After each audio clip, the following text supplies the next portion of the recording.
আসসালামু আলাইকুম বন্ধুরা, আমি রূপসী খন্দকার আমাদের জাতীয় পতাকা সম্পর্কে প্রবন্ধ বলছি। ভূমিকা: জাতীয় পতাকা হলো একটি স্বাধীন জাতির মর্যাদার প্রতীক বা চিহ্ন। সব স্বাধীন দেশেরই একটি জাতীয় পতাকা থাকে। পরাধীন দেশের অধিবাসীরা কোনো স্বতন্ত্র জাতি হিসেবে স্বীকৃত নয় বলে এদের জাতীয় পতাকাও থাকে না। জাতীয় পতাকা প্রধানত স্বদেশের তাৎপর্য বহন করে। পরিচয়: প্রথম দিকে আমাদের জাতীয় পতাকাটি ছিল সবুজ জমিনের উপর গোলাকার লাল বৃত্ত এবং সে বৃত্তের মধ্যে সোনালী রঙের বাংলাদেশের মানচিত্র সম্বলিত। পরবর্তীকালে গণপ্রজাতন্ত্রী বাংলাদেশ সরকার এর সামান্য পরিবর্তন করে নতুন একটি নকশা তৈরি করেন। পরিবর্তিত নকশা দুটি রঙে রঞ্জিত, ঘন সবুজের মাঝে একটি লাল বৃত্ত। পতাকাটি সাধারণত লম্বায় 10 ফুট ও চওড়ায় 6 ফুট, অর্থাৎ এর দৈর্ঘ্য ও প্রস্থের অনুপাত হবে 10:6। মাপের এ অনুপাত ঠিক রেখে বিভিন্ন মাপের ছোট বড় পতাকা তৈরি করা যায়। পতাকার মাঝখানে লাল বৃত্তটির ব্যাসার্ধ হবে পতাকার দৈর্ঘ্যের 1/5 ভাগ।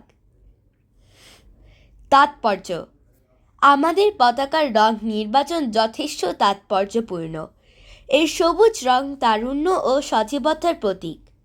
লাল রংটি উদীয়মান সূর্য ও শহীদের তাজা রক্তের স্মৃতি বহন করছে। সূর্য যেমন অন্ধকারকে দূর করে অবারিত আলো বিচ্ছুরণ করে, তেমনি আমাদের পতাকার লাল বৃত্তটি বন্ধনহীন জীবন ও সংশয়হীন ভবিষ্যতের সূচনা স্বরূপ। ব্যবহার: আমাদের পতাকার মর্যাদা পবিত্রতা যাতে অক্ষুণ্ণ থাকে তার জন্য সরকার কতগুলো নিয়ম নির্ধারিত করে দিয়েছে। পার্লামেন্ট, বড় সরকারি অফিস, শিক্ষা প্রতিষ্ঠান, আদালত প্রভৃতি ভবনের উপর এটি নিয়মিত উড়ানো হয়। রাষ্ট্রপতি, মন্ত্রী এবং বিশেষ ব্যক্তি ছাড়া সাধারণ লোক এই পতাকা ব্যবহার করতে পারে না। জাতীয় শোক দিবসে এই পতাকা অর্ধনমিত রাখা হয়। জাতীয় পতাকার ডানে এর চেয়ে উপরে কোনো পতাকা উড়ানো যাবে না।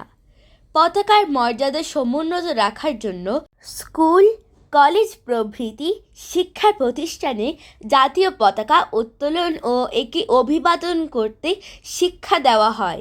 সিনেমা হলেও জাতীয় পতাকা প্রদর্শন করা হয়। জাতীয় পতাকা উত্তোলনের সময় সবাইকে নীরবে দাঁড়িয়ে পতাকার প্রতি শ্রদ্ধা দেখাতে হয়। এটা না করলে জাতীয় পতাকার অবমাননা হয়। উপসংহার: জাতীয় পতাকা দেশে এবং বিদেশে জাতির ঐতিহ্য ও পরিচয় বহন করে। তাই জাতি, ধর্ম, বর্ণ নির্বিশেষে সবাইকে জাতীয় পতাকার প্রতি সম্মান দেখানো উচিত।